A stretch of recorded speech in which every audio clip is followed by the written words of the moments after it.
আমরা জেনেরা, আমরা 7 বোন। আল্লাহর কাছে শক্তি, বিষ করে মুক্তি। মুরব্বীর কাছ থেকে শিখছি আমরা। আসমানে বসবাস করতেন 7 বোন। মানুষের উপরে ভর করে একসময় নেমে আসেন জমিনে আর বিয়ে করেন মানুষকেই। এ যেন রূপকথার গল্পকেও হার মানানো এক গল্প। 7 বোনের মধ্যে শুধু রুবিনাকেই দেখা যায়। নিজেকে জিন দাবি করা এই রুবিনা বিয়ে বন্ধন, হারানো মানুষকে খুঁজে বের করা, জাদু টোনা সহ সকল রোগের চিকিৎসার কারিগর। রংপুরের পীরগাছা উপজেলার পাকামাথা এলাকা। এই এলাকারই নজরুল ইসলামের মেয়ে রুবিনা। শিক্ষায় প্রাথমিক গণ্ডি পার না হলেও নিজেকে জিন দাবি করে দিয়ে থাকেন কবিরাজি চিকিৎসা। সর্বরোগের মহৌষধ এই মানুষরূপী জিন রুবিনা। ঝাড়ফুঁক, তেল পড়া, পানি পড়া এবং তাবিজেই নাকি সব সমস্যার সমাধান করেন। রুবিনার দাবি মতে জিন দিয়ে নাকি বড় বড় অস্ত্রোপচারও করে থাকেন। আর এভাবেই সাধারণ মানুষের সরল বিশ্বাসকে পুঁজি করে মোটা অঙ্কের টাকা হাতিয়ে নিচ্ছে রুবিনা চক্র। আমরা জেনেরা, আমরা 7 বোন, কিন্তু আমরা আবার যে 7 ভাই বোনের মাধ্যমে আমরা কিন্তু 7 জনে এখনো আছি। আমরা কিন্তু এই মিস্টারটাকে অনেক বিরক্ত করছিলাম, যে অনেক জ্বালনা করছিলাম। তারপর সাধনার পর উনি আবার যে নামাজ কালাম বা স্বামীকে হিদায়ত করার পর কিন্তু আমি আবার যে দুষ্টাম করছিল, ওর স্বামী জুয়া খেলছিল, এলে হিদায়ত করার পর কিন্তু আমি কিন্তু এই মিস্টার শরীরে আসি আমরা 7 বোনে আমরা কাজ করি। ঠিক একইভাবে ওই গ্রামের ভুট্টু মিয়া বাবার রেখে যাওয়া কবিরাজির হাল ধরেছেন। ঝাড়ফুঁক দিয়ে টাকা হাতিয়ে নেওয়াই যেন তার পেশা। যে কোনো রোগের চিকিৎসা দেওয়ার ক্ষমতা রাখেন এমন দাবি এই ভুট্টু মিয়ার। 14 বছর থেকে করে আসছি। আর এটির আমার প্রথমত বাবার কাছ থেকে আয়ুর্বেদ কিছু শিক্ষণীয় থাকে। পরবর্তীতে হয়তো আয়ুর্বেদের পরে আমি কিছু গাছগাছড়ার উপরে রিসার্চ করি। এতটুকুই আমি নির্ভরশীল যে আমি শতকরা 85 থেকে 90 জন আমি চিকিৎসায় সুফল।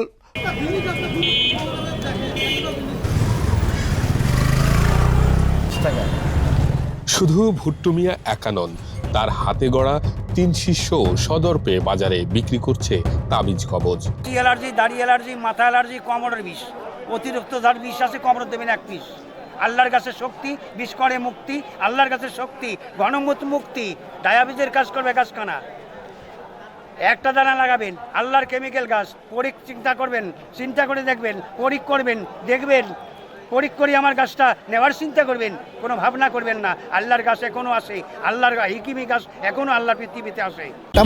আমাদের মুরব্বী আছে, মুরব্বীর কাছ থেকে শিখছি আমরা। দাওখানা ঢাকা, মোহাম্মদের দাওখানা আছে। আমার এলাকার থেকে মুরব্বীর কাছ থেকে শিখি না। বহু দর্শী তারা লোক আছে। রংপুরের পীরগাছা উপজেলা জুড়ে কবিরাজদের এমন খপ্পর, আর এই খপ্পরে পড়ে নিঃস্ব হচ্ছেন এলাকার সাধারণ মানুষ, শিকার হচ্ছেন অপচিকিৎসার।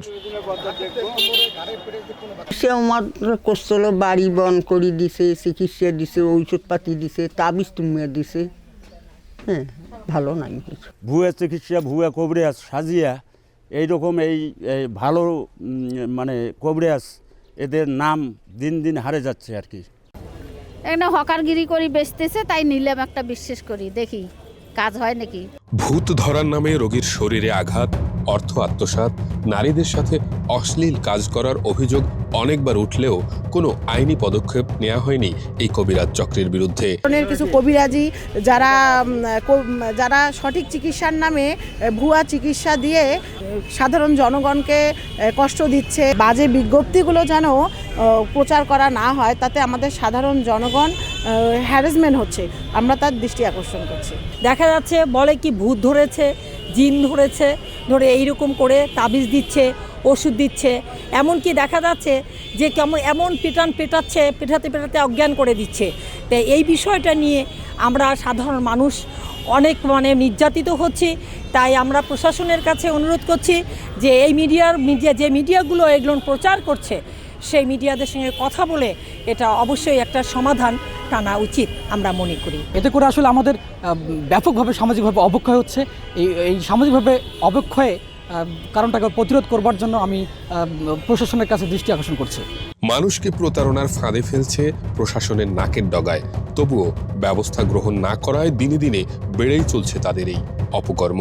আজকে কিন্তু এরকম অশ্লীল এবং নোংরা বিজ্ঞাপন দেখে তারা কিন্তু নারীদেরকে কটূক্তি করতে, নারীদেরকে ইফটিজিং করতেই কিন্তু প্রকারান্তে উৎসাহিত হচ্ছে। আর একটা বিষয় হচ্ছে যে আমরা দেখি যে আসলে শহরে এবং গ্রামে হাটবাজারগুলোতে ফুটপাতে আমরা দেখি যে বিভিন্ন কবিরাজ বা বিভিন্ন ওষুধ বিক্রেতা যারা নানান ধরনের মুখরোচক কথা বলে মানুষকে বিভ্রান্ত করছে, চটকদারি কথা বলে মানুষকে প্রতারণার ফাঁদে ফেলছে। এই যে প্রতারণা প্রশাসনের নাকের ডগায় হচ্ছে। কবিরাজি চিকিৎসার নামে অপচিকিৎসা আর তন্ত্রমন্ত্রের এই চক্রে নিঃস্ব হচ্ছেন প্রতিনিয়ত সাধারণ মানুষ। এই চক্রের বিরুদ্ধে যথাযথ কার্যকরী পদক্ষেপ নেবে স্থানীয় প্রশাসন, এমনটাই প্রত্যাশা এলাকাবাসীর।